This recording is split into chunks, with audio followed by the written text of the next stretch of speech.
A millionaire takes his girlfriend to dinner at an exclusive restaurant, but is shocked to see his pregnant ex-wife, alone and helpless, living on the street.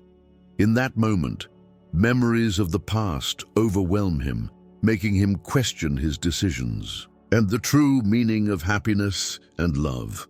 What he does next leaves everyone completely surprised. Ethan Williams adjusted his Patek Philippe watch for the third time that evening, a nervous habit that betrayed the confidence his tailored Tom Ford suit projected. Through the tinted windows of his Bentley, Manhattan's skyline sparkled like scattered diamonds against the velvet darkness of the November sky. The reservation at Le Bernardin had been secured months in advance. Nothing but the best for the evening he had planned with Madison.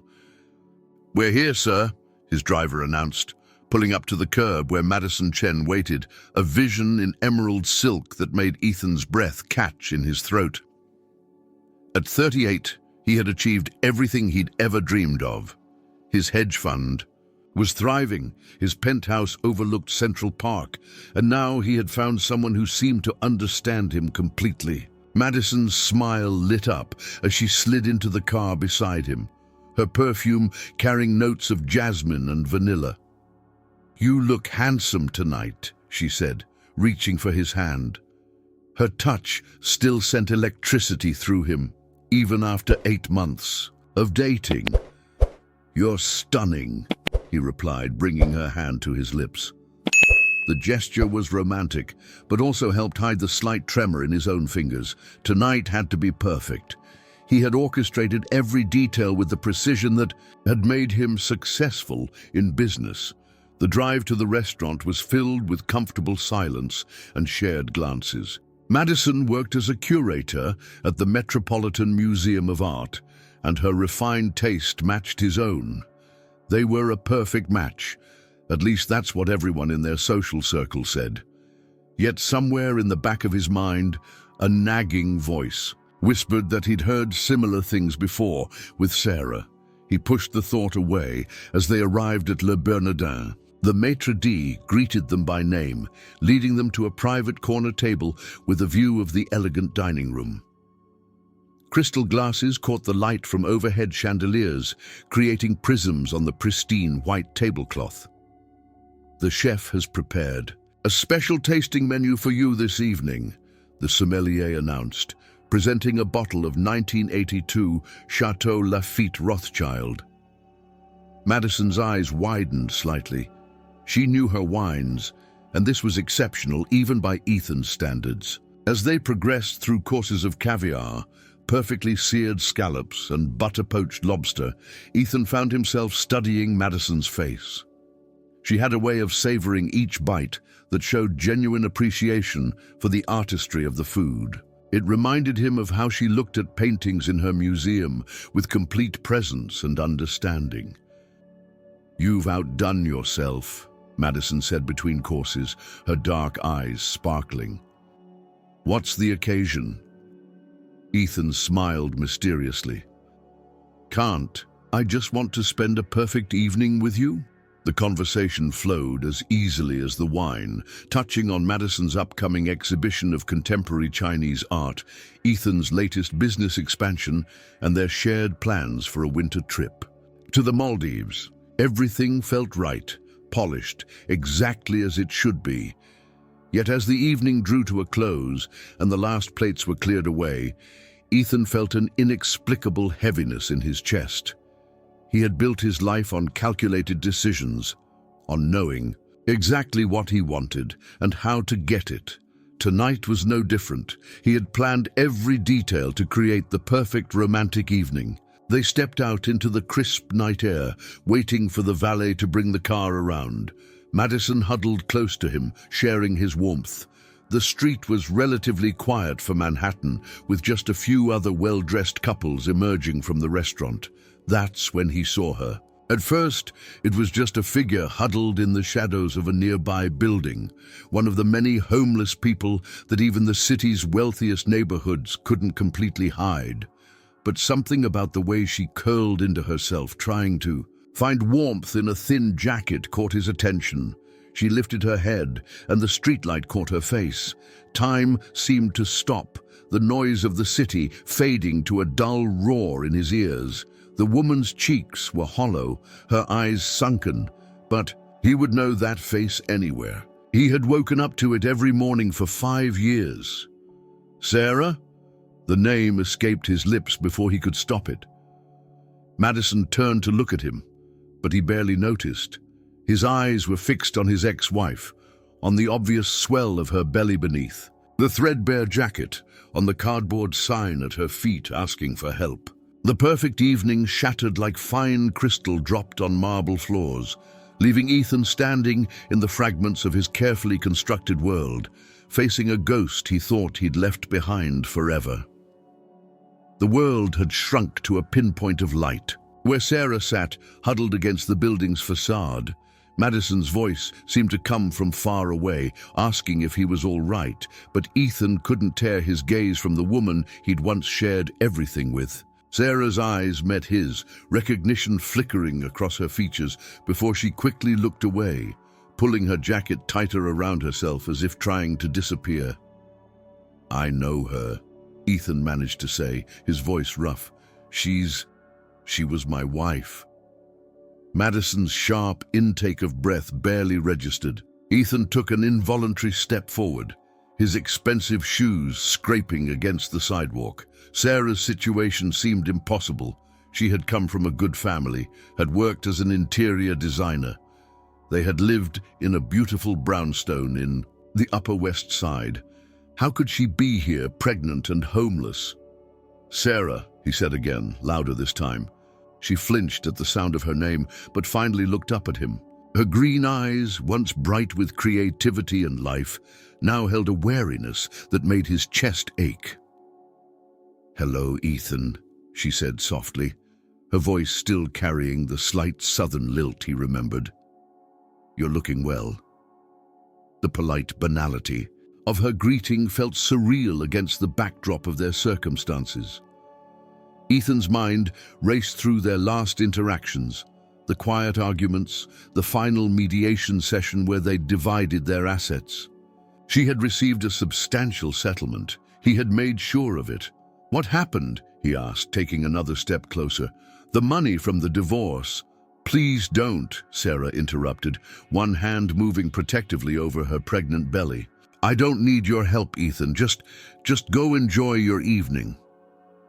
Madison appeared at his elbow, her presence both grounding and somehow intrusive in this moment. "We should at least get her somewhere warm," she suggested quietly. "It's freezing out here." But Sarah was already struggling to her feet, gathering the few possessions scattered around her. "I'm fine," she insisted, though her shivering betrayed her words. "Really, Ethan, go back to your life. I've made my choices." Choices? Ethan felt anger rising beneath his confusion and guilt. "You chose to live on the street, to put your baby at risk." As soon as the words left his mouth, he regretted them.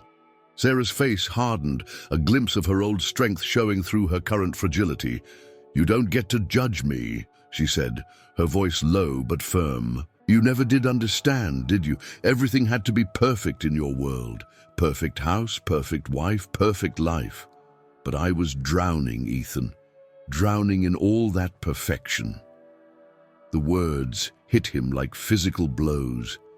He remembered how meticulously she used to arrange things in their home, how she would redo entire rooms until they met his standards. He had thought she shared his vision. Had he been blind to her struggles? Madison touched his arm gently. "The car's here," she murmured. Indeed, the Bentley had pulled up to the curb, its black surface reflecting the streetlights like a mirror. The driver stood waiting, carefully avoiding looking at the scene unfolding on the sidewalk. "Let me help you," Ethan said to Sarah, reaching for his wallet. "At least let me get you a hotel room for tonight." "No." Sarah's response was immediate and firm. She had managed to gather her things into a worn backpack and now stood as straight as her pregnant body would allow. "I don't want anything from you, Ethan. Not anymore." "But the baby..." is none of your concern. She took a step back, then another. Goodbye, Ethan, I mean it, stay away from me. He watched helplessly as she turned and walked away, her figure soon swallowed by the shadows between buildings. The urge to follow her warred with his respect for her wishes and his awareness of Madison still standing beside him. You never told me about her, Madison said softly. It wasn't an accusation, but Ethan felt defensive nonetheless. It was over. We both moved on. Even as he said it, he knew it wasn't true. He had moved on, building a new life with new successes, but Sarah, what had really happened to her after they separated? Did you, Madison's question hung in the air between them, move on? Ethan turned to look at her, this woman who had seemed so perfect for him just hours ago. Now, the elegant restaurant, the expensive wine, the entire evening felt like a fantasy he had been living in. Reality had crashed in with Sarah's appearance, bringing with it questions he had never allowed himself to ask. Let's go home, he said finally, opening the car door for Madison. She slipped inside without another word, but he could feel her, studying him as he joined her in the back seat. As the car pulled away from the curb, Ethan looked back one last time, hoping to catch another glimpse of Sarah. The sidewalk where she had been sitting was empty now, with only a few scattered pieces of paper dancing in the cold wind to suggest anyone had been there at all. But the image of her was burned into his mind. Her hollow cheeks, the protective way she had cradled her pregnant belly, the defeat in her posture that seemed so wrong on a woman who had once filled their home with color and life. He had built his success on his ability to fix problems, to see solutions where others saw obstacles. But how could he fix this when Sarah wouldn't even let him try? The Bentley glided through the nighttime streets of Manhattan, its quiet luxury now feeling more like a barrier than a comfort. Beside him, Madison sat in thoughtful silence, while ahead, the city's lights blurred into streams of color that offered no answers to the questions keeping him awake. The penthouse that had always felt like a sanctuary now seemed to mock Ethan with its perfection. He stood at the floor-to-ceiling windows, watching dawn creep over Central Park, having not slept a minute. The city below was starting to stir, and somewhere out there, Sarah was waking up on the streets. Madison had gone home the night before, declining his invitation to stay. You need space to process this, she'd said, kissing him softly on the cheek. Her understanding only made him feel worse.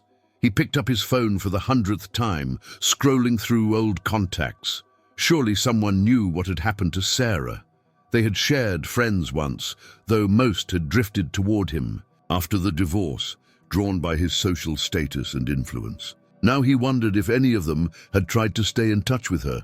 The first call he made was to Thomas Brighton, his old college roommate, who had introduced him to Sarah at a gallery opening 7 years ago. The phone rang several times before. A groggy voice answered. "Ethan, it's not even 7. Have you heard from Sarah recently?" Ethan cut straight to the point. There was a pause on the other end. "Sarah? Your ex-wife, Sarah?" "How many Sarahs do we know, Tom?" Ethan snapped, then caught himself. "Sorry, I saw her last night. She's homeless, Tom, and pregnant." "Jesus." Thomas sounded more awake now. "Last I heard, she was working on some big restoration project in Boston. That was maybe a year ago. She seemed fine then." "Boston?" Ethan frowned. She hadn't mentioned moving to Boston during their divorce proceedings. "Do you know who she was working for?" "Some historical society, I think. Listen, Ethan, what's really going on? Why are you asking about Sarah now?"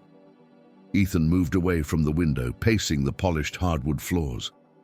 "I need to understand. What happened? She looked so different, broken.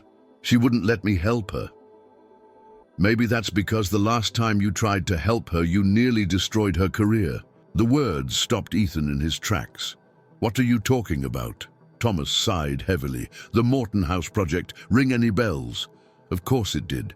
Sarah had been excited about renovating the historic Manhattan mansion, her first solo project after years of working under more established designers. But when she'd presented her vision to the clients, they'd hated it. Ethan had stepped in, using his connections to bring in a more experienced designer to save the project. "I was protecting her," Ethan said, but the words sounded hollow, even to him. "You humiliated her," Thomas replied bluntly. "She lost 3 other clients after that. They all thought she wasn't ready for major projects." Ethan sank onto his leather sofa, memories flooding back. Sarah had been quiet for weeks after that, throwing herself into smaller projects. He'd assumed she was grateful for his intervention, that she understood he was looking out for her interests. Had he really been so blind? His phone buzzed with a text from Madison. "Thinking of you. Call me when you're ready to talk." He set the phone aside without responding. Instead, he opened his laptop and began searching for information about Boston historical societies. If Sarah had been working there, maybe he could trace her path, understand how she had ended up back in Manhattan, homeless and expecting a child. The morning light grew stronger as he searched, making calls, sending emails.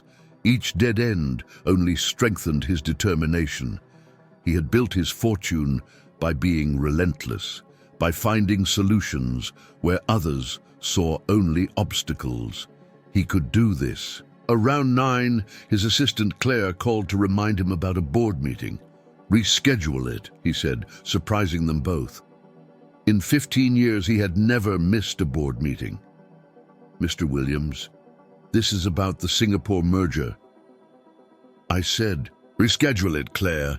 His tone left no room for argument. He was about to resume his search when his phone rang again. Madison. This time he answered. "I took the morning off," she said without preamble. "I thought we could have breakfast and talk." Ethan looked around his pristine apartment at the evidence of his obsessive searching scattered across his desk. "I'm not great company right now." "I know." Her voice was gentle. "That's exactly why we should talk. You're punishing yourself for something that isn't your fault, isn't it?" He stood, moving back to the windows. A young couple was jogging through the park, matching strides, making it look so easy to be in sync with another person. "I was her husband, Madison. I was supposed to know her, to understand her needs. Instead, He trailed off, remembering Sarah's words from the night before, drowning in perfection. "Let me come over," Madison said. "Please." He wanted to say no, to keep diving into his search, but something in her voice made him pause. Madison wasn't just his girlfriend. She was one of the most insightful people he knew. Maybe she could see things he was missing. "Okay," he said finally. "But I need you to understand something first. I have to find her again. I have to make this right." There was a long pause before Madison responded. "I understand. But Ethan, making things right doesn't always mean what we think it means." After hanging up, Ethan remained at the window, watching the city fully awaken. Somewhere out there, Sarah was living a nightmare he had somehow helped create. The perfect life he had built for himself suddenly felt like a house of cards, ready to collapse with the slightest breeze of truth.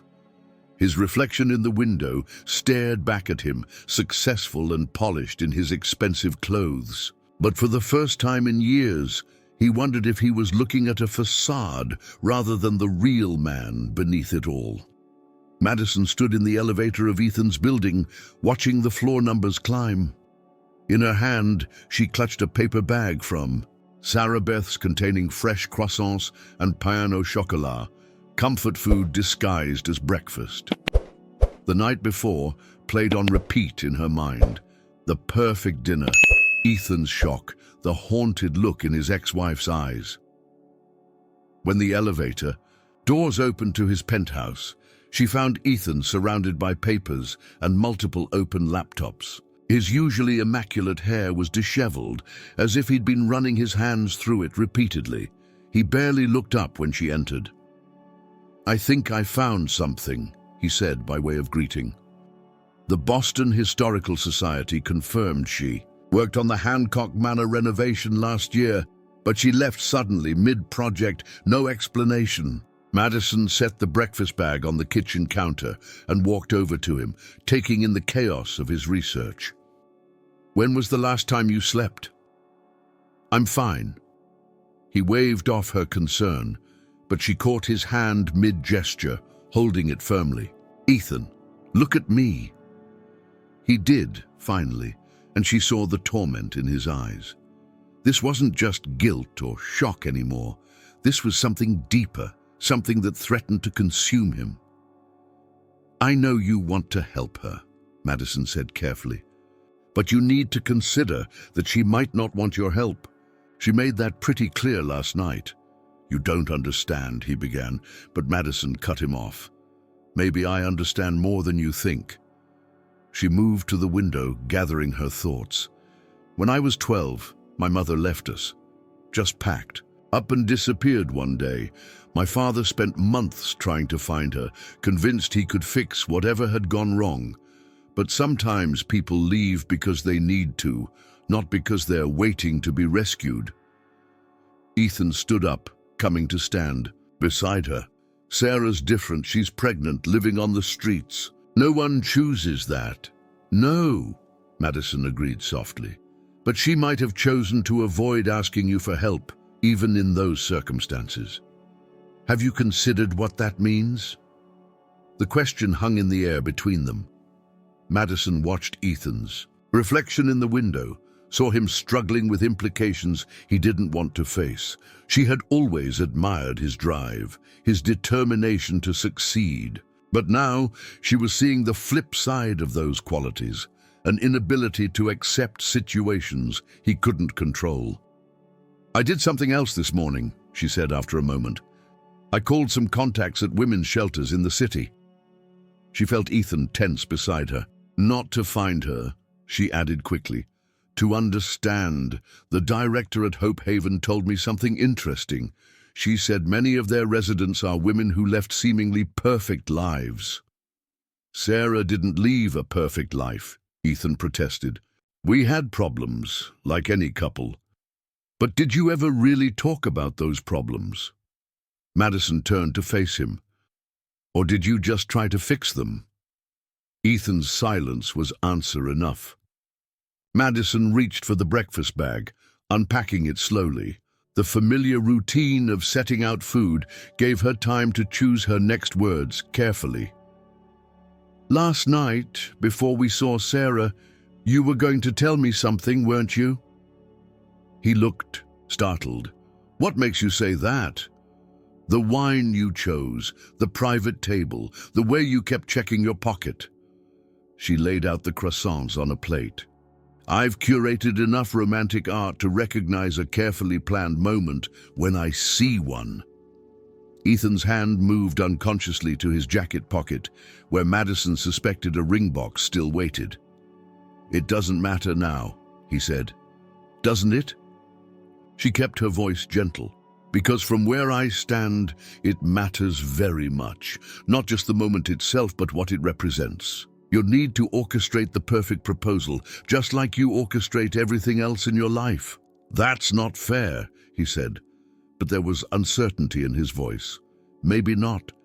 But Ethan, watching you this morning, seeing how quickly you've thrown yourself into fixing Sarah's situation, I have to ask myself if this is a pattern, if this is how you handle everything that doesn't fit your perfect vision." She saw the words hit home, saw him flinch slightly, but she continued, knowing he needed to hear this. "When you told me about the Morton House project, about how you stepped in to save it, did you ever consider that Sarah might have recovered from that setback on her own? That she might have learned and grown stronger from the experience?" "I was trying to protect her," he said, but his voice lacked conviction. "Were you?" Or were you protecting your image of how things should be? Madison picked up a croissant, breaking it in half. The buttery scent filled the air between them. The thing about perfection, Ethan, is that it leaves no room for growth, no room for mistakes or learning, or becoming something different than what we planned. Ethan sank onto the sofa, suddenly looking exhausted. "What are you saying, Madison?" She sat beside him, offering half of the croissant. "I'm saying that before you rush in to rescue Sarah, you need to understand why she might not want to be rescued. And maybe..." She took a deep breath. "Maybe you need to understand why you're so desperate to do the rescuing." The morning sun streamed through the windows, illuminating the scattered papers of Ethan's research. Madison watched him take a bite of the croissant, knowing he probably couldn't even taste it. She had her own decisions to make, her own perfect moments to reconsider. But for now, she simply sat with him in the growing light, letting the silence speak its own truths. Despite Madison's warnings, Ethan spent the next 3 days searching for Sarah. He hired a private investigator, made countless calls, and walked the streets around Le Bernardin in ever-widening circles. But Sarah seemed to have vanished as suddenly as she had appeared. It was during one of these walks, on a bitter cold afternoon, that he finally got his break. He had stopped at a small coffee shop to warm up when he overheard 2 volunteers discussing their work at a nearby women's shelter. "Excuse me," he interrupted, trying not to appear too eager. "This shelter, where is it?"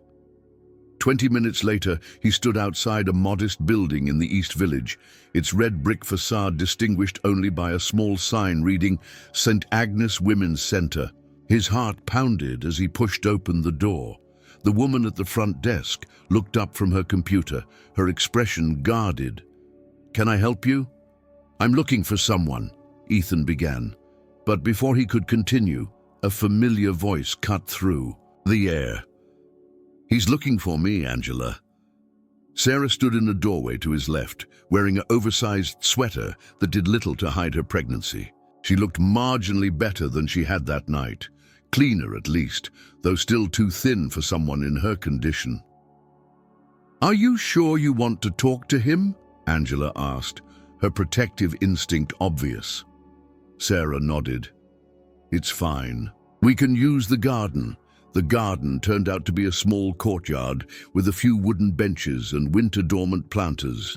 Sarah lowered herself carefully onto one of the benches, wrapping her arms around herself against the cold. "How did you find me?" she asked. "Luck," Ethan replied, remaining standing. "Sarah, please, let me help you. Whatever happened in Boston..." "Stop!" Her voice was firm. "You don't get to play savior, Ethan. Not now." "Then help me understand. You had money after the divorce, a career. What happened?" Sarah was quiet for so long, he thought she wouldn't answer. When she finally spoke, her voice was distant, as if recalling a dream. "Did you know your mother came to see me right before the divorce was finalized?" Ethan felt his body go cold, and not from the winter air. "What?" "She told me I was holding you back, that your father was planning to make you CEO of the family company, but they were concerned about how I might affect your image." Sarah's laugh was bitter. "Apparently I wasn't polished enough for the Williams family dynasty. That's impossible. My father had already promised that position to my cousin Richard." "Had he? Or was that just what they told you after I was gone?" Sarah shifted on the bench, one hand moving to her lower back. "Your mother made it very clear. If I fought for anything in the divorce beyond the basic settlement, she would make sure I never worked in design again. Not just in New York. Anywhere." Ethan's mind raced. His mother had always been protective, manipulative even. But this, "Why didn't you tell me?" "Would you have believed me?" Sarah's green eyes met his, challenging. "You never saw how they really were, Ethan. You were so desperate for their approval, you ignored every red flag." He wanted to deny it, but memories were surfacing. His mother's subtle criticisms of Sarah's southern background, his father's dismissive comments about her little decorating business. How had he missed it? The Boston job, he said slowly. Did they have something to do with why it fell apart? I don't know for sure. But when the Historical Society suddenly pulled their funding mid-project, citing concerns about my reliability, it had your mother's fingerprints all over it. Ethan sank onto the bench beside her, his legs no longer able to support him. I would have stopped them if I had known. Would you? Sarah's voice was gentle now, almost pitying. You couldn't even see what was happening in our own marriage. How many times did I try to tell you I was struggling, that I needed something different from life than just being the perfect corporate wife? I thought I was supporting your dreams, he whispered. By taking over when things got difficult, by smoothing away every obstacle before I could learn to overcome it myself. She shook her head. You supported your vision of my dreams, Ethan. There's a difference. A door opened somewhere behind them and Angela appeared. Sarah, your appointment with the midwife is in 5 minutes. Sarah nodded, then turned back to Ethan. I need you to understand something. This, she gestured to her pregnant belly, this is my chance to do things differently, to face my own challenges, make my own mistakes. I won't let anyone take that away from me again, not your family and not you. She stood up, steadying herself against the bench. Ethan rose too, fighting the urge to help her. The baby's father, he began, is someone I met in Boston. He doesn't know and I don't want him to. Her tone left no room for discussion. I'm not asking for anything, Ethan. Not money, not help, not even understanding. I'm just asking you to let me go. Really let me go this time. But as she turned to leave, she stumbled slightly. Ethan's hand shot out automatically to steady her, and for a brief moment they were frozen in that position, his hand on her elbow, her body half turned away. The contact seemed to shock them both. Sarah pulled away first. Goodbye, Ethan. Please don't come back here. He watched her disappear inside, his mind spinning with revelations. His phone buzzed in his pocket. Madison, probably wondering why he had missed their lunch date, but he couldn't think about that now. The pieces of his perfectly ordered world were shifting, revealing ugly truths beneath the polished surface.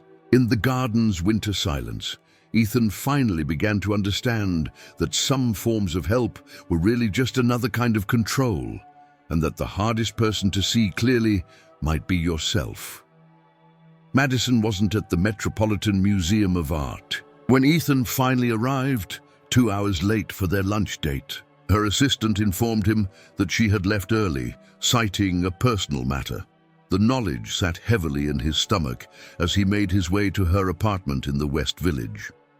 The sun was setting by the time he reached her building, painting the city in shades of amber and purple. Madison's apartment occupied the top floor of a converted brownstone, its walls adorned with the contemporary art she loved. Today, though, the abstract painting seemed to glare at him accusingly as she let him in. I'm sorry about lunch, he began, but Madison held up a hand. You found her, didn't you? Her voice was carefully neutral. She moved to the kitchen, where a half-empty glass of wine sat beside her laptop. Ethan followed, noticing the dark circles under Madison's eyes that her makeup couldn't quite hide. Yes, she's at a women's shelter in the East Village. Madison, the things I learned... Stop! Madison turned to face him. Before you tell me about Sarah, I need to tell you something. She took a deep breath. The museum's board is organizing a new contemporary art exhibition in Paris. They've asked me to oversee it. That's wonderful, Ethan said automatically, though something in her tone made him wary. When would it open? The exhibition opens in 8 months, but they need me there for the preparation, starting next month. She met his eyes steadily. It's a 2-year contract. The words hung in the air between them, Through the large windows, the city lights were beginning to twinkle on, one by one, like stars being born. 2 years, Ethan repeated. In Paris. Yes. Madison took a sip of her wine. They've been discussing it with me for weeks. I was going to tell you that night at Le Bernardin after... She trailed off, but they both knew what she meant. After his proposal. Were you going to say yes? To Paris? I don't know. She set down her glass. But watching you these past few days, seeing how quickly you've become consumed by Sarah's situation, it's helped clarify things for me. Ethan moved to the window, his reflection ghostly, against the darkening sky. What things? That you're not ready for what you were planning to ask me. Maybe you never were. Her voice was gentle but firm. You're still trying to fix your past, Ethan, and I can't compete with that. This isn't about competition, he protested, turning back to her. What happened to Sarah? It was partly my fault, my family's fault. I have to make it right. Do you? Madison stepped closer, her dark eyes searching his face. Or is this just another way of trying to control the narrative, to ensure everything fits your idea of how things should be? The question struck uncomfortably close to what Sarah had said earlier. Ethan ran a hand through his hair. Frustration. Building. You don't understand. My mother threatened her career, manipulated everything from behind the scenes. Sarah lost everything because of my family. And now you want to swoop in and save her. Madison's tone wasn't unkind, but it carried a weight of understanding that made Ethan flinch. Just like you wanted to save her from that failed design project. Just like you're always trying to save everyone from any possibility of failure or pain. That's not, he began, but Madison pressed on. You know what I see when I look at art? She gestured to the paintings around them. I see the beauty in imperfection, the power in vulnerability. Every crack, every flaw tells a story. But you, Ethan, you want to patch all the cracks, smooth away all the flaws. You can't stand to see anything broken. Is that so wrong? He demanded. Wanting to help people? Help isn't the same as control. Madison walked to her desk and picked up an envelope. The Paris contract came this morning. They need an answer by the end of the week. Ethan stared at the envelope, reality slowly sinking in. You're going to take it. I think I have to. She set the contract down carefully. Not just for my career, but for me. For us. We both need space to figure out what we really want. I know what I want, he said, but even as the words left his mouth, he felt their uncertainty. Madison smiled sadly. Do you? Because right now you're standing in my apartment, but your mind is with Sarah at that shelter. You're here out of obligation, just like you've been going through the motions of our relationship while you try to solve her problems. That's not fair, he protested, but his voice lacked conviction. Maybe not, but it's true. She moved closer, reaching up to touch his face gently. You're a good man, Ethan, but you're so focused on fixing everyone else's life that you never learned how to let your own life be anything less than perfect. The touch of her hand, familiar and yet somehow final, broke something inside him. I don't want to lose you. I don't want to lose you either. She let her hand drop, but I think we both need to face some truths. You need to figure out why you're really so desperate to help Sarah, and I need to know if I can build a life with someone who's still haunted by the life he had before. Outside, the last rays of sunlight had faded, leaving the city wrapped in its evening glow. Madison's apartment, usually so welcoming, felt suddenly foreign to Ethan, as if he were seeing it and her through new eyes. The night I met you, he said slowly, you were giving a lecture about restoration in art. You said sometimes the act of trying to restore something to its original state actually destroys what makes it valuable. Yes, her voice was soft. Sometimes the most powerful thing we can do is let something stay broken. Let it tell its own story. Ethan looked around the apartment one last time, knowing that whatever happened next would change everything between them. The perfect future. He had imagined the proposal, the life together, was cracking like fine porcelain dropped on marble floors. And for the first time, he wondered if trying to repair those cracks would only cause more damage. The call to his mother was long overdue. Ethan sat in his home office, watching snow fall softly outside his window as he held the phone to his ear.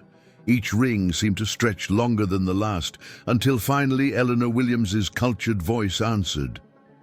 "Darling, what a lovely surprise. I was just thinking about you." "Were you?" Ethan kept his voice neutral, "like you were thinking about me when you threatened Sarah during our divorce." The silence that followed was brief, but telling. When his mother spoke again, her tone had shifted subtly. "I see you've been talking to your ex-wife. She's living in a homeless shelter, Mother, pregnant and alone." He heard ice cubes clink in what he assumed was his mother's ever-present scotch glass. "Did you know that?" "Ethan, darling, whatever Sarah told you, is it true?" He cut her off. "Did you tell her she'd never work in design again if she fought the divorce settlement?" Another pause, longer this time. "Everything I did was for your own good. The family company needed..." "The company?" Ethan laughed bitterly. "The position you said was promised to Richard. Funny how that fell through after Sarah was gone. Almost like it was never real to begin with." "You weren't ready then," Eleanor said smoothly. "You were too distracted. Sarah's artistic temperament, her constant need for validation, it was holding you back. Look at what you've achieved since the divorce." "What I've achieved?" Ethan stood, moving to the window. "I destroyed someone I loved, or rather I let you do it for me." "Love?" His mother's voice dripped with disdain. "What you felt for Sarah was infatuation. She was a pretty southern girl who made you feel creative and spontaneous. But you needed someone who understood our world, someone like Madison." The mention of Madison's name hit him like a physical blow. "Don't," he warned. "Don't you dare try to manipulate my relationship with her." "I would never." Eleanor sounded wounded. "Madison is perfect for you. She has breeding, connections. She understands the importance of appearance. She's leaving." The words came out before he could stop them. "Taking a position in Paris, 2 years." The silence that followed was thoughtful. "Perhaps I should talk to some people at the Met. I'm sure we could arrange..." "No." Ethan's voice was sharp enough that his mother actually fell silent. "You're going to do nothing, say nothing. In fact, this is the last time we're going to talk about my relationships, ever." "Don't be dramatic, darling. I'm your mother. Everything I do is out of love. Love doesn't destroy people, Mother." He pressed his forehead against the cold window glass. "I'm beginning to understand that now." After ending the call, Ethan remained at the window, watching the snow transform the city into something softer, cleaner. His phone buzzed with a text from Madison. "Board meeting tomorrow. Need to give them my answer about Paris." He started to type a response, then stopped. What could he say? "Don't go. Stay and let me prove I can change." The words felt hollow, even in his mind. Instead, he found himself opening his laptop, navigating to the website for St. Agnes Women's Center. Their donation page was simple, understated. No recognition levels, no plaques or naming opportunities, just a quiet way to help women in crisis. His cursor hovered over the donation button when another window caught his eye. Volunteer opportunities. Without letting himself think too hard about it, he clicked. The next morning found him in the shelter's small kitchen, wearing an apron and learning how to make industrial quantities of scrambled eggs from a volunteer named Rosa. She didn't ask who he was or why he was there, just showed him how to hold. the giant whisk, and keep the eggs from sticking to the bottom of the pan. He had chosen the early breakfast shift, hoping to avoid running into Sarah. This wasn't about seeing her or trying to fix her situation. It was about, well, he wasn't quite sure what it was about, but something Madison had said kept echoing in his mind. Sometimes the most powerful thing we can do is let something stay broken. As he served eggs to the women filing through the breakfast line, some with children, some alone, all carrying their own invisible burdens, he began to understand what she meant. Each woman had her own story, her own path to healing. None of them needed him to swoop in and try to fix everything. "You're new," said a voice behind him. He turned to find Angela, the front desk worker, studying him with a mixture of suspicion and curiosity. "Just volunteering," he said, then added, "I won't bother Sarah. I promise." Angela's expression softened slightly. "She's not here anyway. Had to go to the hospital last night. Early contractions." Ethan's hand tightened on the serving spoon. "Is she—" "She's fine," Angela cut him off. "They got things under control, but she'll be on bed rest for a while." She gave him a long look. "You really want to help? We need someone to reorganize our donation storage room. It's a mess, and none of us has the time." It wasn't the kind of helping he was used to. No grand gestures, no problems solved with a single check or phone call. Just quiet, unglamorous work that needed doing. "Show me where to start," he said. As he followed Angela to the storage room, his phone buzzed again. Madison, probably with news about her decision. He let it go. To voicemail. Some moments of truth demanded their own time, their own space. Right now, in this humble shelter kitchen, with its industrial-sized pans and institutional coffee maker, he was learning a different kind of truth. That sometimes helping meant simply showing up, doing what was needed, and letting go of the need to control the outcome. The storage room was indeed a mess. Boxes of donated clothes mixed with toiletries, baby supplies tangled with winter coats. As he began to sort through it all, Ethan realized this might be the first truly useful thing he'd done in weeks. Not for Sarah, not for Madison, not for his own peace of mind, just because it needed doing, and he was there to do it. Madison stood in the center of her apartment, surrounded by half-packed boxes and bubble wrap. The contract from the Parisian Museum lay signed on her coffee table, a one-way ticket to Charles de Gaulle Airport beside it. She had given the board her answer that morning, watching their faces light up with approval. Everything was proceeding exactly as it should. So why did she feel like she was running away? The knock at her door wasn't unexpected. She had left Ethan 3 voicemails about her decision, and she knew him well enough to know he wouldn't let this conversation happen over the phone. When she opened the door, though, she wasn't prepared for what she saw. Ethan stood there in jeans and a plain sweater, a far cry from his usual tailored suits. He looked tired, but somehow more real than he had in weeks. "You've been volunteering at the shelter," she said. It wasn't a question. She could smell the industrial detergent on his clothes. He nodded, stepping inside. "Angela has me organizing their storage room. Apparently I have a talent for creating systems." His attempt at humor fell flat between them. Madison moved to the kitchen, her usual refuge in uncomfortable moments. "Would you like some tea? I still have that oolong you brought back from Hong Kong." "You're really going?" He wasn't looking at the boxes or the contract, but at a small sculpture on her bookshelf. A piece she had bought on their first date after they had spent hours discussing the intersection of classical and modern art. Yes, she set the kettle on to boil. The board was thrilled. They're already talking about expanding the exhibition to include American artists. "You'll be brilliant at it." His voice was soft, sincere.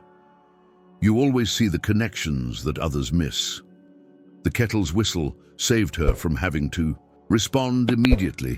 She focused on the familiar ritual of preparing tea, buying time to steady her voice. Sarah's in the hospital. Early contractions. She's stable but on bed rest. He accepted the cup she offered. I haven't seen her. Angela keeps me updated. Madison studied him over the rim of her cup. That must be hard for you, not trying to fix everything. It is, was, is. He gave a rueful smile. I'm learning, though. The storage room helps, oddly enough. There's something grounding about just doing what needs to be done without trying to control everything. That's not the Ethan Williams I know, she said, but there was no bite in her words. Maybe he's not who I want to be anymore. He set down his untouched tea. Madison, about Paris. Don't. She held up a hand. Please don't try to talk me out of this. I need to go, Ethan, not just for my career, but for me. I need to know who I am outside of us, outside of this perfect life we've been creating. I know. His quiet acceptance surprised her. That's not what I was going to say. He moved to the window where the city sprawled before them, a maze of possibilities and dead ends. These past few weeks, seeing Sarah confronting my mother working at the shelter, it's made me realize something. I've spent my whole life trying to create perfect moments, perfect relationships, perfect solutions. But life isn't perfect. It's messy and complicated, and sometimes things break in ways that can't be fixed. Madison felt tears, threatening, but held them back. And sometimes they shouldn't be fixed. Exactly. He turned to face her. You were right about Sarah, about me. I wasn't trying to help her. I was trying to fix my own guilt, my own failures. But real help, real love, it means accepting that some things are beyond our control. A siren wailed in the distance, its echo bouncing off the buildings. Madison thought about all the perfectly planned evenings they had shared, all the carefully curated moments. We were good together, she said softly. We were. He smiled, and she saw both sadness and acceptance in his eyes. But maybe we were too perfect, too careful, too afraid of the cracks showing. Madison moved to stand beside him at the window. Below, people hurried through their lives, each carrying their own stories of love and loss and change. I leave. In 3 weeks, she said. I know. He reached for her hand, held it gently. I'm not going to ask you to stay. I'm not going to promise to wait. We both need to find our own way forward. A memory surfaced, their first real argument over a painting she had loved and he had thought too chaotic for his office. She had tried to convince him that chaos could be beautiful, that perfection wasn't always found in symmetry and order. Now, standing in her half-packed apartment with Paris waiting in the wings, she finally felt him understanding. The shelter's storage room, she said after a moment. Is it helping, really? It's teaching me something. He squeezed her hand before letting go. That sometimes the most valuable work happens in the quiet moments, when no one's watching and there's no grand gesture to be made. Madison looked at the boxes surrounding them, at the life she was carefully dismantling. I'm scared, she admitted, not of Paris, but of change, of letting go of this perfect thing we almost had. Perfect isn't real, he said, and she heard the hard-won wisdom in his voice. Real is better, harder, messier, but better. They stood together at the window until the sun began to set, casting long shadows across her partially packed life. No promises were made, no dramatic declarations offered. Instead, they shared a silence full of understanding that some endings are really beginnings in disguise, and that sometimes the bravest thing we can do is let go of our carefully constructed perfection and trust in the beauty of uncertainty. The hospital corridor smelled of disinfectant and stale coffee. Ethan sat in an uncomfortable plastic chair outside Sarah's room, a small potted plant balanced on his knee. Angela had suggested it as a neutral peace offering. He hadn't planned to come, but when Angela mentioned that Sarah had no visitors, except the shelter staff, something in him couldn't stay away. "She's awake," the nurse said, emerging from the room. "But remember what I said, 5 minutes max. She needs rest." Ethan stood, straightening clothes that already felt foreign to him after weeks of casual volunteer work. When he entered the room, Sarah was propped up in bed, one hand resting protectively on her rounded belly. She looked pale but composed. "Angela told me you've been volunteering," she said before he could speak. "Organizing the storage room." He set the plant on her bedside table.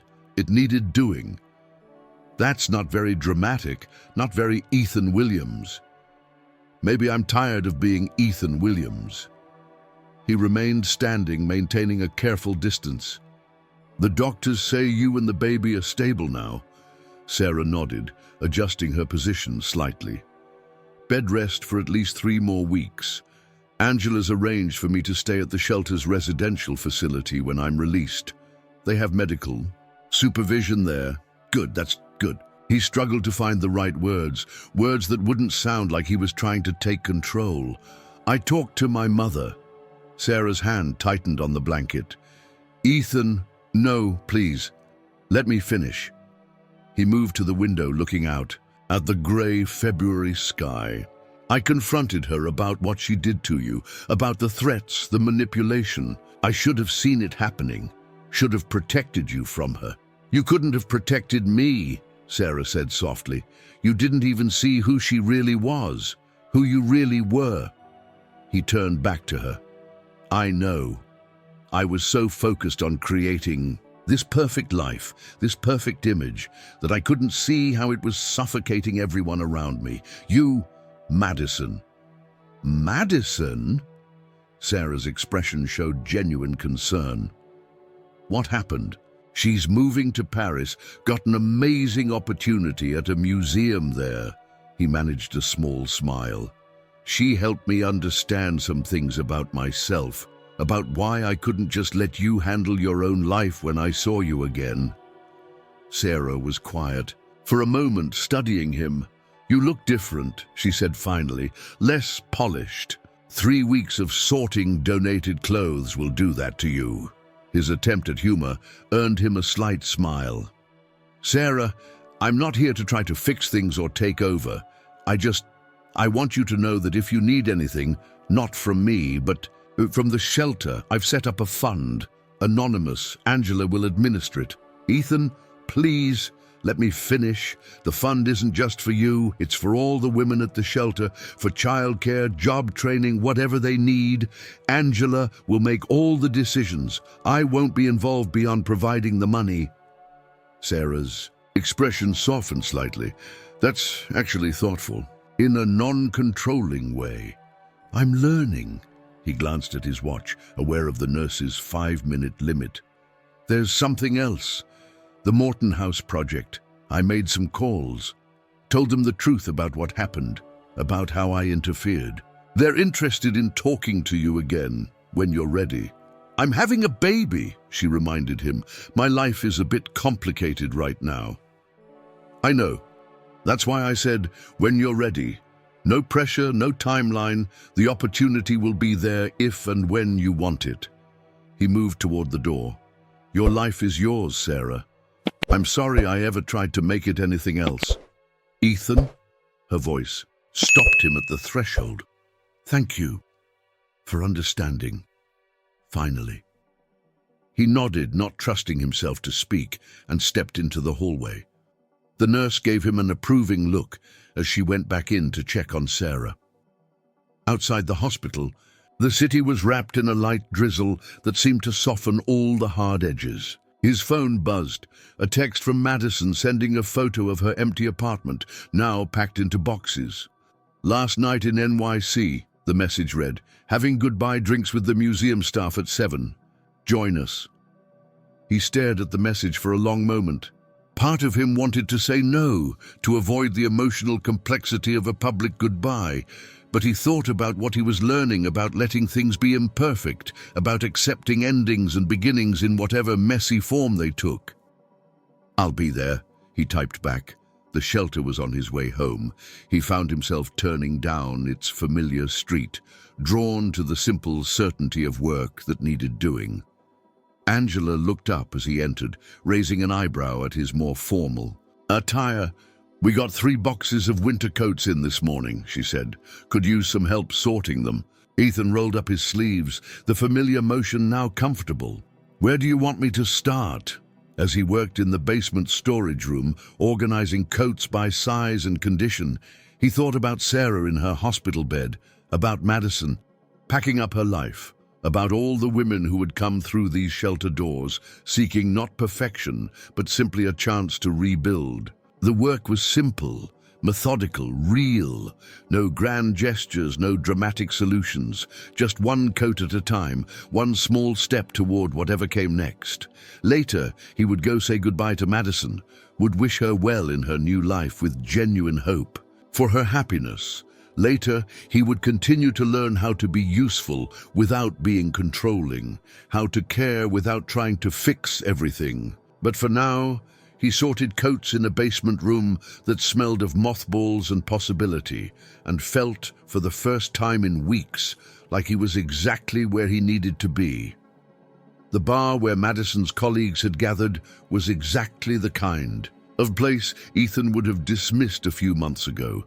A casual neighborhood spot with mismatched furniture and local art on the walls. Now, standing in the doorway, he found himself appreciating its unpretentious warmth.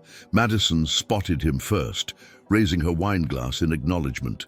She was wearing the vintage Chanel dress he'd always loved, but paired with comfortable boots rather than her usual heels, a small detail that somehow symbolized her own evolution.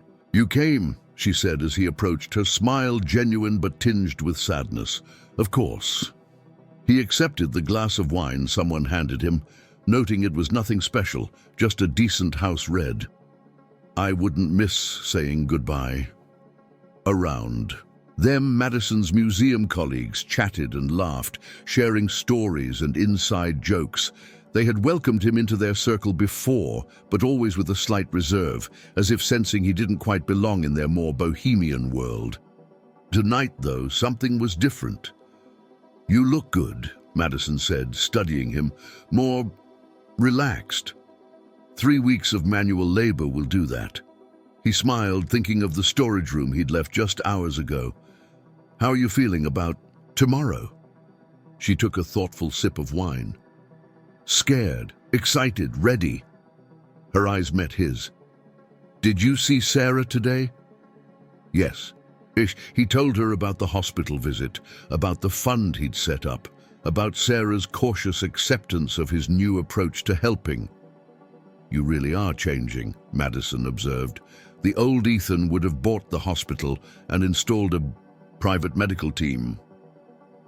"The old Ethan was an idiot," he said, and they both laughed, the sound carrying a bittersweet echo of what they'd once had. One of Madison's colleagues called her over to sign a farewell card, leaving Ethan alone with his thoughts and his wine. He watched her move through the crowd, so completely in her element. She had always been meant for more than being his perfect complement, he realized. She needed to be her own masterpiece. "She's going to do amazing things in Paris," said a voice beside him. He turned to find Lisa, Madison's assistant curator, studying him with unexpected sympathy. "Yes," he agreed. "She is. You know, when you two first started dating, we all had bets on how long it would last." Lisa smiled, apologetically. The sophisticated hedge fund manager and our passionate, argumentative Madison. It seemed impossible. "But it worked," Ethan said softly. "It did. Just not in the way anyone expected." Lisa touched his arm gently. "You both grew. Sometimes that means growing apart." Madison was making her way back to them, her cheeks flushed from wine and emotion. "They're insisting on karaoke," she told them, rolling her eyes. "I need rescue." "No rescue," Ethan said firmly, surprising himself as much as her. Go sing. Be terrible. Be perfect. Be whatever you want to be. Something flickered in Madison's eyes. Understanding, perhaps, or recognition of how far he'd come from the man who once insisted on perfection in all things. Dance with me first? She asked, holding out her hand as someone put on an old jazz standard. One last time. He took her hand, letting her lead him to a small space between tables. They moved together easily, their bodies remembering the rhythm. They'd perfected over countless charity galas and social events, but this was different, looser, freer, more real. I found the ring, she said quietly against his shoulder. When I was packing, you left it in your jacket that night. I'm sorry, he began, but she shook her head. Don't be. It was beautiful, perfect, exactly what the old Madison would have wanted. She pulled back slightly to look at him. But we're not those people anymore, are we? No, he agreed. We're not. The song ended, but they stayed swaying for a moment, longer, holding on to this last dance between who they had been and who they were becoming. Your flight's at noon, he asked finally. Yes, but no airport goodbye, please. Let's end it here, like this, with music and wine and friends and no pretense of perfection. He nodded, understanding. They had always been good at graceful exits, at maintaining appearances, but this wasn't about appearances anymore. Madison? He touched her cheek gently. Break some rules in Paris, make mistakes, create something completely imperfect and wonderful. She laughed, tears bright in her eyes. Only if you promise to keep sorting donated clothes and learning how to let things be messy. Deal. Around them, her colleagues were starting to gather their things, the farewell party winding down naturally, without fanfare. Madison squeezed his hand one last time, then moved away to say her other goodbyes. Ethan finished his wine, letting the ordinary sweetness of it linger on his tongue. Through the bar's front window he could see the city streets, wet with recent rain, reflecting the neon signs and traffic lights in abstract patterns. Nothing perfect about it, he thought. Nothing planned or controlled or carefully arranged. Just life, happening in all its beautiful chaos. He left without saying a final goodbye, knowing it was what Madison would want. Outside, the night air was crisp with approaching spring. His phone buzzed, a text from Angela. Sarah's asking about volunteer opportunities she can do from bed rest. Thought you'd want to know. He smiled, thinking of Sarah's determination, of Madison's courage, of all the ways life refused to conform to his careful plans. Tomorrow, Madison would board a plane to Paris. Sarah would continue her journey toward whatever future she was building. And he would go back to the shelter's storage room, to the simple work of helping without trying to control the outcome. For now, though, he walked through his changing city, letting each step take him further from who he had been and closer to who he was becoming. Spring arrived in New York with its usual unpredictability. Warm sunshine one day, chilly rain the next. Sarah had been released from the hospital and was settling into the shelter's residential facility, where she had surprised everyone by starting a small art therapy program for the other residents, teaching them to sketch from her bed. Ethan heard about it from Angela during one of his regular volunteer shifts. She's good with them, Angela said as she helped him inventory baby supplies. Gets them to open up through art, even the ones who swear they can't draw. He smiled, remembering how Sarah used to sketch design ideas on any available surface. Napkins, margins of newspapers, even his business documents. That sounds like her.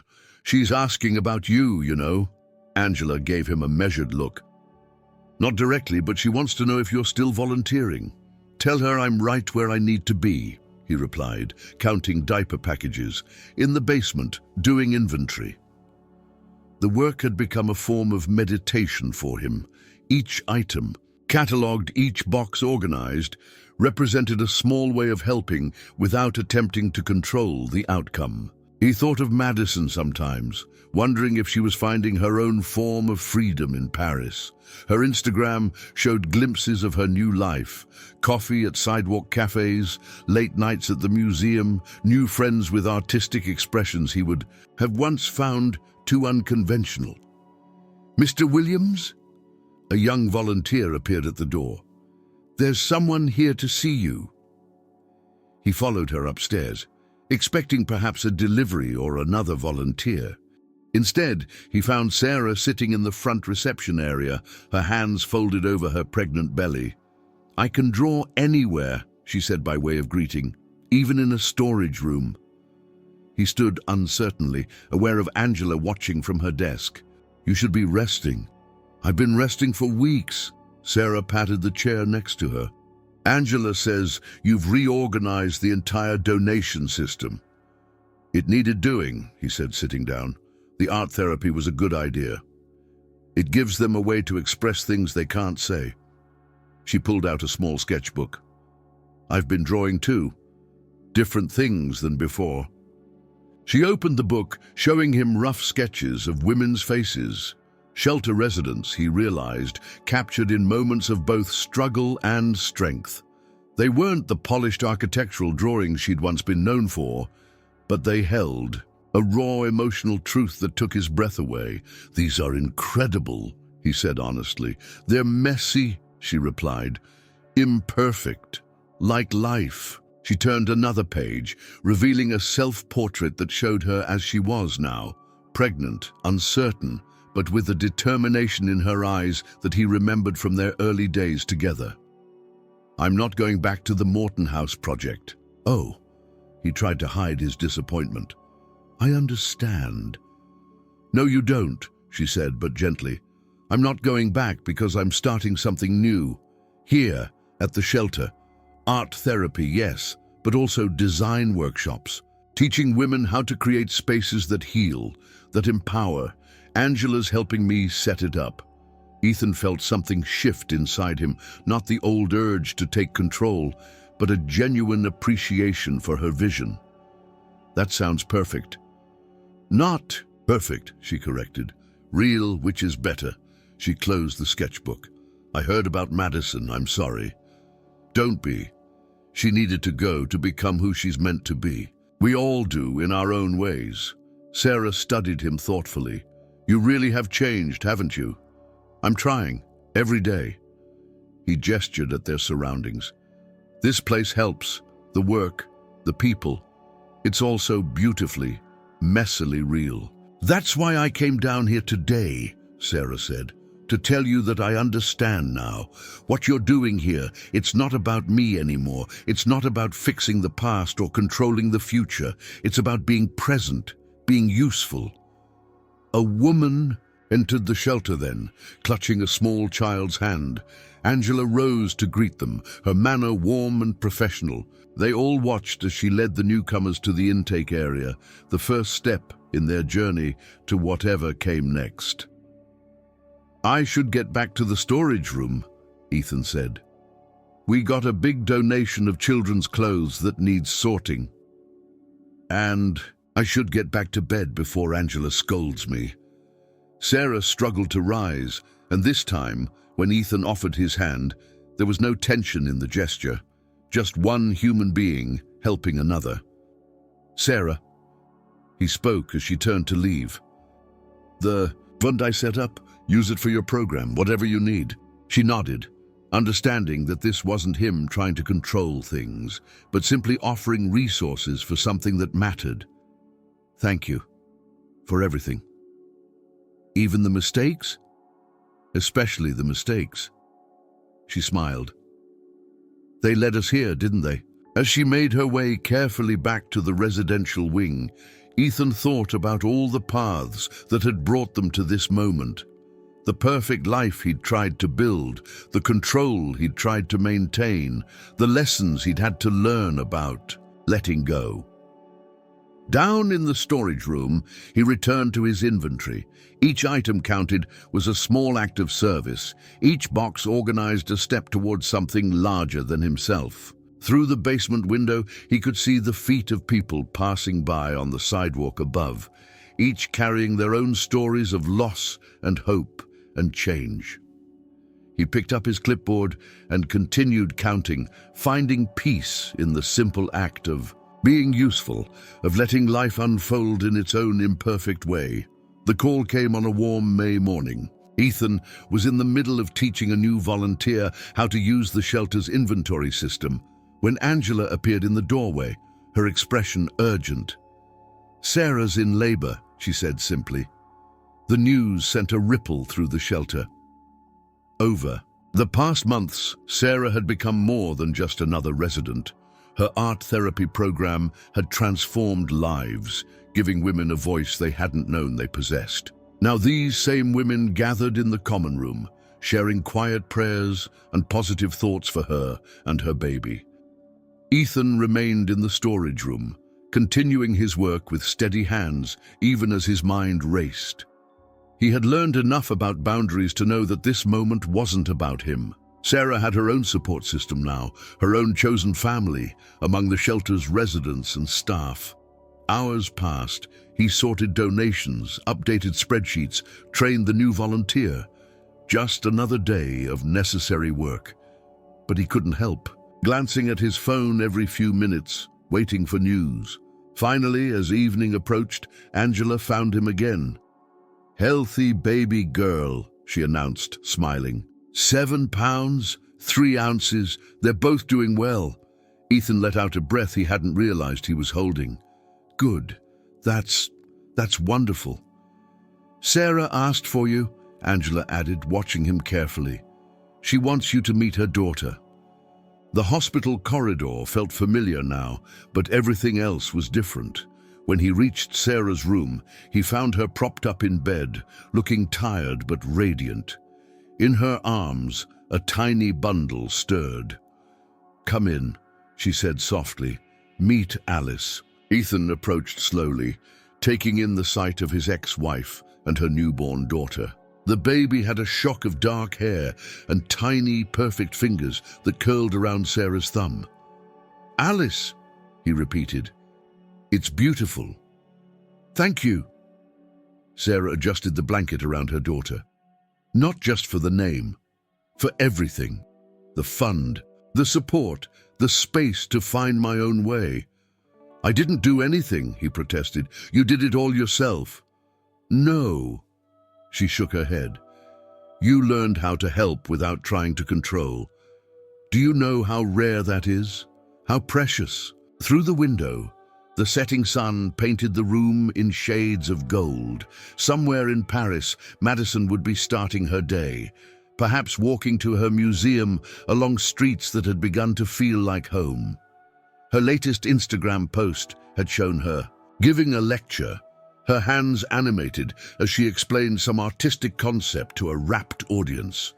She looked happy, fulfilled, exactly where she needed to be. "Would you like to hold her?" Sarah's question brought him back to the present. He hesitated. "Are you sure?" "I'm sure." Alice felt impossibly light in his arms, her tiny face peaceful in sleep.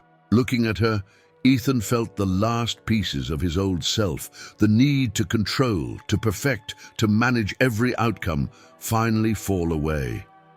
"She's going to have an amazing life," he said, carefully returning the baby to Sarah. "With a mother who teaches her that it's okay to be exactly who she is. That's the plan." Sarah smiled, touching her daughter's cheek. "Though I suspect she'll teach me as much as I teach her." "The shelter's gathering some things for you," he said. "Angela's coordinating it all, and your art therapy students made you cards. I saw them. They're beautiful." Sarah's eyes grew serious. "I've been thinking about the future, about what comes next." "You don't have to." "I want to," she interrupted. "The shelters offered me a permanent position running the art therapy program, and there's a small apartment available in their transitional housing complex. It's not fancy, but it's perfect," Ethan said, and meant it. "Or rather, it's real, which is better." Sarah laughed softly, careful not to disturb the sleeping Alice. You really have been paying attention. I had good teachers. He moved toward the door. I should let you rest, but Sarah, I'm proud of you. Not in the old way where I thought I had anything to do with your success, just as someone who sees who you've become. Thank you, Ethan. Her voice was thick with emotion, for seeing me, finally. In the hallway, he ran into Angela, who had come to check on mother and child. She took in his expression and nodded approvingly. You did good, she said, letting her find her way. We all found our way, I think. He glanced back at Sarah's room. The storage room still needs me? Always. Angela smiled. Though I hear you've been teaching others your organizational systems. It's time to share the knowledge, he said. Let others take over eventually. Planning your escape? No. He shook his head. Just making sure the work continues, with or without me. That's what real help is, isn't it? Making yourself unnecessary. Angela's expression softened. Now you're really getting it. Outside, the city was settling into evening, the streets filled with people heading home or starting their nights out. Ethan thought about the many versions of himself that had walked. These same streets, the ambitious young businessman, the controlling husband, the would-be savior. None of them had been quite real, quite true. But now, heading back to the shelter's basement with its boxes and spreadsheets and simple, necessary work, he finally felt like himself. Not perfect, not polished, but present, real. And that, he had learned, was everything. 1 year later, Ethan stood in his penthouse apartment, surrounded by moving boxes. The floor-to-ceiling windows no longer displayed the perfect view he had once prized. Instead, they were clouded with the dust of packing, streaked with the honest work of dismantling a life. His phone buzzed with a text from Madison. Saw the news about the shelter's expansion. Congratulations, Paris misses you. Attached was a photo of her at the Louvre, standing next to a new installation she had curated. Her hair was shorter now, styled in an artistic bob that the old Madison would never have dared to try. She looked happy, confident, completely in her element. He smiled, typing back, Paris suits you, the shelter sends their love. They had maintained a friendship that was stronger, in many ways, than their romantic relationship had ever been. Without the pressure of perfection, they had found an easy rhythm of sharing their separate lives. The doorbell rang. The real estate agent, right on time. She walked through his apartment with a professional eye, noting the premium appliances, the designer fixtures, all the things that had once seemed so important to him. It'll sell quickly, she assured him. The market for luxury properties is strong. Good. Ethan signed the listing agreement without hesitation. The proceeds will go directly to the shelter's foundation. She looked startled. The entire amount? Mr. Williams, this apartment is worth— I know exactly what it's worth, he interrupted gently. That's why I'm doing it. After she left, he went down to his car, not the Bentley anymore, but a practical hybrid that could carry donations and supplies. The shelter was across town, but he had long since stopped minding the commute. It gave him time to think, to prepare for the day's work. The shelter had grown over the past year. Sarah's art therapy program had expanded to 3 other locations, and her design workshops had helped dozens of women find jobs in interior design and architectural firms. She and Alice lived in a small but bright apartment in the transitional housing complex, where Sarah had painted one wall with a mural of blooming cherry blossoms. When Ethan arrived, he found Angela in the middle of a crisis. A pipe had burst in the basement, threatening the stored donations. Without thinking, he rolled up his sleeves and joined the team of volunteers, moving boxes to safety. Like old times, Angela commented, watching him work. Though you're better at delegating now. She was right. He had learned to step back, to let others take the lead, to support without controlling. The shelter's new organizational system was a collaboration now, improved by the input of many hands and minds. Later, drying off from the pipe incident, he heard familiar voices from the art therapy room. Sarah was teaching, Alice secured in a baby carrier on her back. Through the door, he could see her students, women of all ages, bent over their sketches, finding their voices through art. Mr. Williams, a young volunteer, appeared with a clipboard. The contractor is here about the expansion plans. The meeting took place in what had once been the storage room, now converted into a small office shared by several staff members. The contractor spread out blueprints showing the planned addition, new classrooms, a bigger kitchen, more residential spaces. The foundation's funding is secure, Ethan assured him. Once my apartment sells, we can begin construction. You're really doing this? The contractor looked surprised. Giving up a Central Park penthouse, Ethan thought about his new apartment, a modest two-bedroom in a walkable neighborhood near the shelter. No perfect view, no designer fixtures, but filled with light and the promise of a simpler life. I'm not giving up anything, he said. I'm just putting resources where they'll do the most good. After the meeting, he found Sarah in the courtyard, watching Alice take wobbly steps along a wooden bench. At 14 months, she was a fearless explorer, much like her mother had once been. I heard about the apartment, Sarah said without preamble. Are you sure about this? More sure than I've ever been about anything. He smiled as Alice reached the end of the bench and turned around triumphantly. Some things matter more than perfect views. Like burst pipes and emergency box moving? Like knowing the work you do matters. Like seeing people find their strength. He gestured at the shelter building behind them. Like watching something real grow from the ground up. Sarah nodded, understanding. They had found a new way to be in each other's lives, not as husband and wife, not as savior and saved, but as two people committed to the same cause, each in their own way. Madison's latest exhibition looks amazing, Sarah said, scooping up Alice as she began to tire. Paris was the right choice for her. It was. Ethan watched Alice nestle into her mother's shoulder. Just like this was the right choice for all of us. The late afternoon sun cast long shadows in the courtyard, but unlike the shadows of his past, these felt like markers of progress, of distance traveled and lessons learned. He had finally understood that life wasn't about creating perfect moments or controlling every outcome. It was about being present for the real moments, the messy ones, the ones that changed you in ways you never expected. A small commotion from inside caught their attention. New residents arriving, carrying what little they owned, taking their first steps toward whatever came next. Sarah squeezed his arm gently before heading in to help, Alice waving goodbye.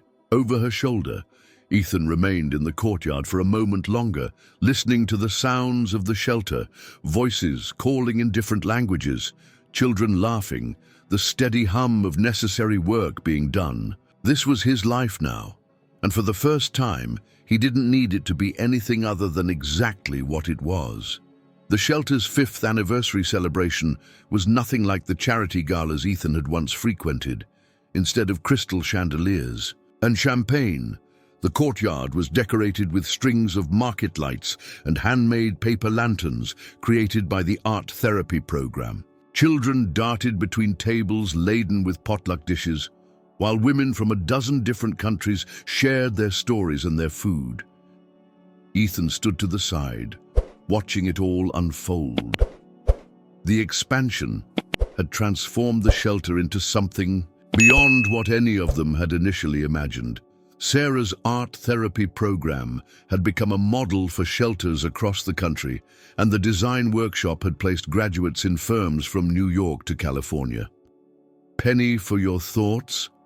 Madison's voice caught him by surprise. She stood behind him, elegant as ever, but with an artistic edge that suited her new life. You made it, he said, pulling her into a warm hug. I thought Paris had claimed you for good. And miss this? She gestured at the celebration. Never. Besides, I'm scouting for the museum's new community art initiative. Sarah's program has caught some attention overseas. They found a quiet corner where they could observe the party. Alice, now nearly 3, was showing off her latest art project to anyone who would look. Abstract swirls of color that showed a creative spirit, inherited from her mother. You know, Madison said thoughtfully, that night at Le Bernardin feels like another lifetime. It was. Ethan watched as Sarah moved through the crowd, stopping to hug residents both old and new. We were different people then. Better ones. Now, I think. Madison sipped her punch, a far cry from the fine wines they once shared, though I never would have believed it at the time. Angela joined them, carrying a plate of food from at least 5 different cultures. The new family. From Syria made the stuffed grape leaves, she told them. And Mrs. Chen's dumplings are going fast. They were interrupted by a small commotion near the entrance. A young woman had just arrived, clutching a small bag and looking terrified.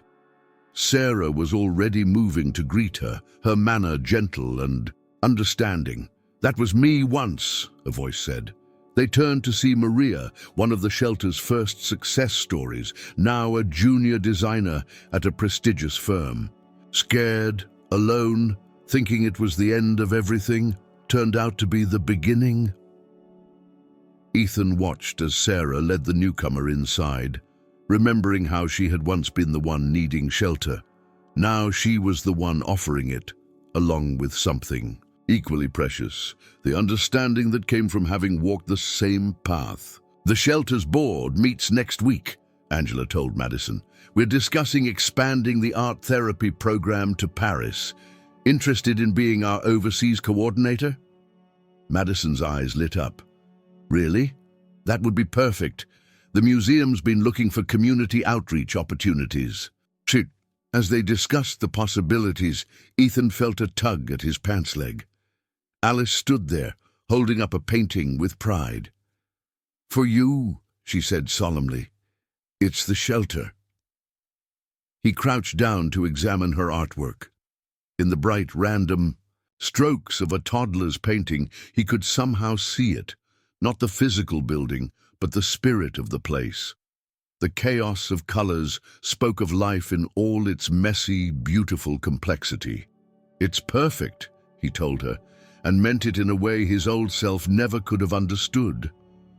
Sarah appeared to collect her daughter, nodding warmly to Madison. The two women had developed their own friendship over the years, bound by their shared experience of choosing their own paths. Speech time, Angela announced, handing Ethan a microphone. He had tried to decline the role of speaker, but as the shelter's foundation director, some duties couldn't be avoided. Looking out at the gathered crowd, residents past and present, volunteers, staff, children, all the lives intertwined in this community they had built, Ethan felt something he had never experienced in his old life of perfect moments and controlled outcomes. It was the feeling of being exactly where he was meant to be. 5 years ago, he began, I thought I knew what success looked like, what perfection meant. He caught Sarah's eye, saw her encouraging smile. I was wrong. Success isn't about perfect moments or controlled outcomes. It's about real connections, meaningful work, and the courage to let life be beautifully imperfect. Madison squeezed his arm gently. Around them, the market lights twinkled, like stars illuminating faces that told 100 different stories of loss and recovery, endings and beginnings. Someone once told me that sometimes the most powerful thing we can do is let something stay broken. Let it tell its own story. He smiled at Madison. But I've learned there's something even more powerful, creating spaces where broken things and broken people can heal in their own way, at their own pace. Sarah was now standing near the back, Alice in her arms, both of them glowing in the soft light. She had found her own kind of success, one that had nothing to do with his former vision of perfection and everything to do with authentic purpose. So, here's to 5 years of real moments, he concluded, to the messy, beautiful work of helping without controlling, to the courage of every person who has walked through our doors, and to the truth that the most perfect things in life are the ones we never planned at all. The applause that followed was warm and genuine, punctuated by children's laughter and calls of agreement. As people returned to their celebrations, Ethan found himself surrounded by the family he had never expected to have. Sarah with her quiet strength, Madison with her artistic vision, Angela with her practical wisdom, and all the others who had become part of this imperfect, wonderful community. Above them, the first stars were becoming visible in the darkening sky. Somewhere in the crowd, Alice was showing her latest masterpiece to an admiring audience. The sounds of different languages and traditions mingled in the air like music. It wasn't perfect. It was better than that. It was real. I hope you enjoyed today's story. Subscribe to the channel so you don't miss more stories like this. Give it a like and comment below what you thought of the story. See you in the next video.